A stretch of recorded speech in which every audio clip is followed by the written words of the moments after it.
Herr Göbel, freut mich sehr, dass wir heute die Zeit finden, miteinander zu sprechen. Ich glaube, wir haben für die Zuschauer großartige Einsichten in, was ich glaube, ein Best-Practice-Beispiel in der Industrie. Da sieht man einen ganz kleinen Ausschnitt hier, wenn man hier runter guckt.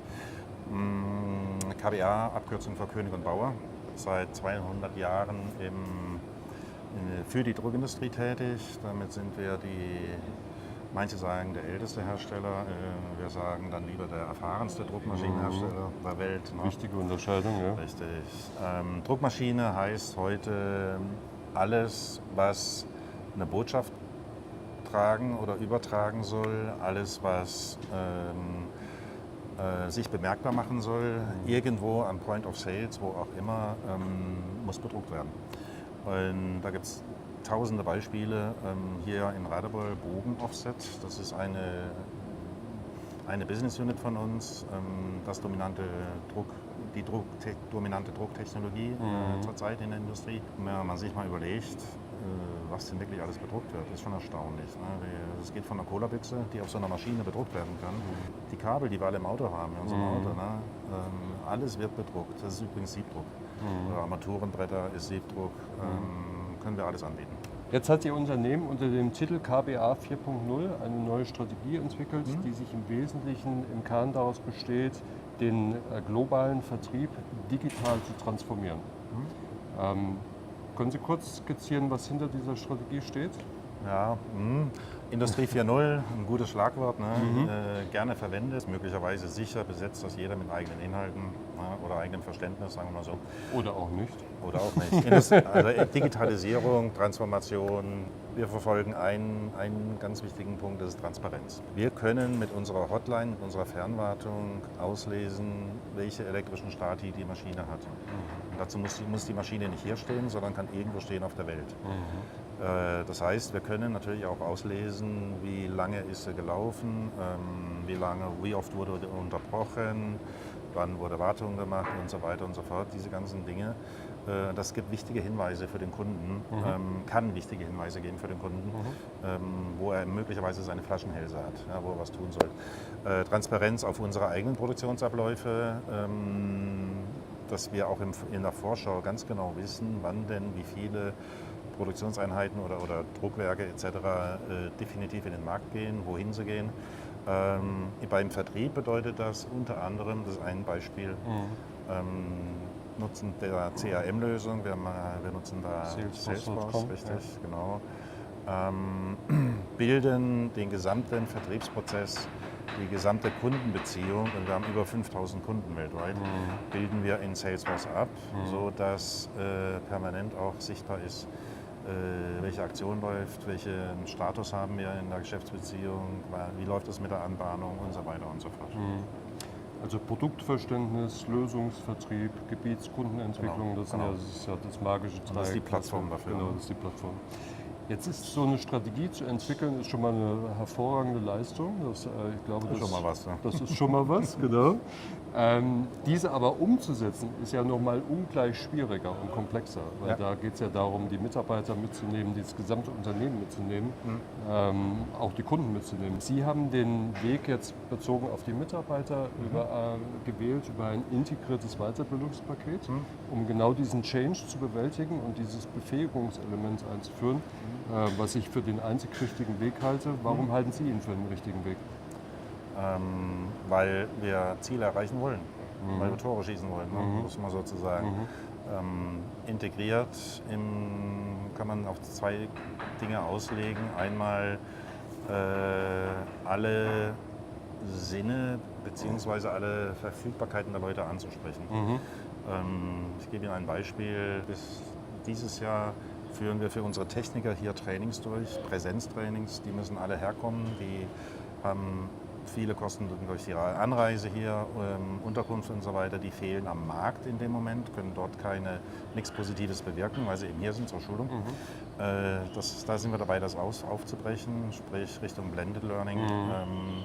Eine Kombination aus online, zeit- und ortsunabhängig und auf der anderen Seite aber hier in Präsenz mit den Fachleuten am Eisen zu arbeiten, mit beiden Technikern, beiden Verkäufern, ganz ähnlich im Vertrieb. Auf der anderen Seite, was wir natürlich adressieren müssen mit diesen Trainings, sind kulturelle Umgebungen der Leute. Ja, also wir können nicht einfach mal schnell in China anrufen und sagen, so, und der Vertriebsprozess ist jetzt so, Punkt. Braucht es ein bisschen mehr. Jetzt ist dieses Weiterbildungsprogramm logischerweise sehr spezifisch, und Sie haben es schon angedeutet, auf KBA ausgerichtet. Ja. Wir haben reale Fallbeispiele, wir haben auch betriebswirtschaftliche Komponenten in diesen Fallbeispielen, was kritisch ist natürlich. Und wir haben Sparringspartner in den jeweiligen Cases, die wir erarbeiten. Und ich glaube, insbesondere das Sparringspartner ist sehr wertvoll. Können Sie das ein bisschen illustrieren, was wir da alles gemacht haben? Diese Workshops für den Vertrieb, 3 bis 4 Tage. Wir arbeiten in einer bestimmten Gruppengröße, ca. 10 bis 12 Personen, kleine Gruppen dann unterteilt, ist schon dadurch sehr, sehr interaktiv. Elementarer Bestandteil von diesen Workshops ist aber auch, möglichst reale Situationen, in reale Situationen sich hineinzubewegen, um auch das Training an sich oder die Verhaltensänderung an sich spürbar zu machen. Ja. Ne? Und das können wir natürlich machen, 2 Kollegen, die sich gegenüber sitzen, Kunde und Vertrieb von uns. Das geht aber nur bis zu einem bestimmten Grad, die Effizienz, ganz einfach, weil irgendwann sagen die beiden sich, also ich lasse dich in Ruhe, du lässt mich in Ruhe und dann sind wir alle Freunde. Ne? So, wir wollen das etwas weiter eskalieren lassen. Deshalb Sparringspartner, das sind Personen von draußen, die wir uns dazu holen. Personen, die eng oder in der Druckindustrie arbeiten oder eng damit zu tun haben, die einfach wissen, die den Slang drauf haben, die Sprache sprechen. Ja. Die selber möglicherweise im Management, einer war auch im Management in einer Druckerei und der ist der Kunde. Und das ist genau die reale Situation. Ne? Und da kann man natürlich alle Facetten ziehen, je nachdem wie der Kunde gebrieft wird. Von ich brauche Hilfe, liebe KBA, helft mir, bis hin zu bringt erstmal eure Maschine zum Laufen. Genau. Also eine vollständige Spiegelung realer Situationen. Genau. Jetzt haben Sie schon erwähnt, wir machen das in allen Regionen auf der Welt, in 5 Sprachen. Das Programm haben wir hier in Deutschland entwickelt und designt und ist dann in den Rollout gegangen. Ja. Wie sind da so die Erfahrungen mit KBA international? Sie finden da alle Facetten des menschlichen Daseins. Wenn es um Änderungen geht, um Change geht, dann wird die aktuelle Komfortzone jedes Einzelnen erstmal wichtig. Ne? Also die Mehrheit unserer Teilnehmer haben erstmal geguckt, okay, ist das rot, grün oder blau? Gefällt mir das oder ist meine Lebenswirklichkeit, mein Alltag eigentlich ein völlig anderer? Das dürfen Sie niemals ignorieren, ja? Weil wir wollen ja mit diesen Leuten arbeiten. Wir wollen die auch mitnehmen auf einen Weg. Und das geht nur darüber, wenn die Leute natürlich die entsprechende Motivation haben dazu, mindestens den Open Mind, um sich darauf einzulassen. Und natürlich smarte Kommunikation als Schlüssel. Kommunikation, genau. Ein wichtiger Faktor dabei auch ist, dass die Trainer gewissermaßen einen Stallgeruch so ein bisschen mitbringen. Jetzt haben wir eine gemeinsame Philosophie. Wenn wir über Befähigung sprechen, dann sprechen wir technisch von Lernen, Verstehen, Anwenden und vor allen Dingen auch Umsetzen, Verhaltensänderungen und Erfolg haben, und zwar mit Leidenschaft. Darüber hinaus ist, glaube ich, wichtig Begeisterung, Inspiration. Sie hatten Motivation als Stichpunkt schon genannt. Und ich glaube, ein wichtiger Puzzlestein dafür war der Einsatz unserer Sportcoaches, namentlich der Carlo Trenhardt, der Urs Stoller. Wie hat denn das für Sie funktioniert oder für die Teilnehmer funktioniert? Weil vielfach werde ich gefragt, was soll ich jetzt mit dem Carlo Trenhardt in meinem Unternehmen? Ja, klar. Wo ist der Sinn? Was wäre Ihre Antwort jetzt aus der realen Also ich war selber auch, ich hatte auch erstmal ein Fragezeichen ganz am Anfang vor 2 Jahren gehabt, bin dann aber ziemlich schnell sehr großer Fan der Idee geworden, weil wir sprechen ja vom Vertriebstraining. Ne? Es gibt viele Analogien zwischen der Lebenswirklichkeit des Verkäufers, vor allem Investitionsgüterverkäufer. Ne? Also nicht ein Kopiererverkäufer und ähnliches, sondern wir sind ja keine Klinkenputzer in dem Sinn, sondern wir sprechen hier über Millionen pro Produkt. Komplexer Lösungsvertrieb. Richtig.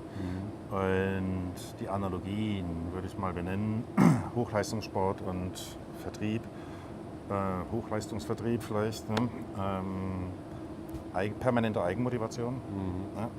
Ganz klares Ziel haben, wo will ich dahin, das gesamte Umfeld positiv hinter dieses Ziel stellen und damit dort die entsprechende Interaktion, positive Interaktion stattfindet. Und selbst wenn es dann mal zwischenzeitlich, wenn man dann mal einfach mal umfällt oder einfach nicht weiterkommt, munter erwischen, aufstehen und neu motivieren und weitergehen. Und das ist im Hochleistungssport genau das Gleiche wie im Investitionsgütervertrieb. Wir starten, das ist jetzt die letzte Frage, wir starten dieser Tage eine neue Welle im Rahmen des Programmes, nennen wir Service Growth, mit der Bedarfsgruppe der Servicetechniker, was auch wieder die Fortführung von Best Practice ist, denn wir bleiben nicht bei dem reinen Vertrieb stehen, sondern nehmen auch die Servicetechniker mit rein, die ja natürlich beim Kunden auch entscheidend für den Erfolg ist, Markenbotschafter etc. Ja. Erzählen Sie mal kurz, warum wir das machen. Die Maschine produziert 7 Jahre, das macht es aber nicht alleine. Da ist das Personal natürlich drauf vom Drucker, von unseren Kunden, aber es muss natürlich auch permanent Wartung stattfinden. Für den Fall des Falles, dass mal was dran passiert, irgendein Schaden entsteht, fährt der Service raus, stellt ein, repariert, bildet die Leute nochmal aus etc. in der Bedienung. Daraus resultiert so dieses fliegende Schlagwort, die erste Maschine verkauft der Vertrieb, die zweite Maschine verkauft der Service. Wenn der Kunde begeistert ist von unserer Maschine am Anfang, investiert in unser Produkt und stellt dann hinterher fest, dass er da eigentlich völlig alleingelassen ist hinterher, dass wir nur daran interessiert sind, die Maschinen zu verkaufen, und dann werden wir den nie wiedersehen bei uns im Portfolio. Sprich, der Service hat da eine ganz, ganz wichtige Aufgabe, nämlich, man könnte fast sagen, über die Laufzeit der Maschine hinweg den Verkauf der zweiten einzuleiten. Ganz zentral wichtig. Ich freue mich ganz toll auf die weitere Zusammenarbeit. Vielen Dank, Herr Philipp.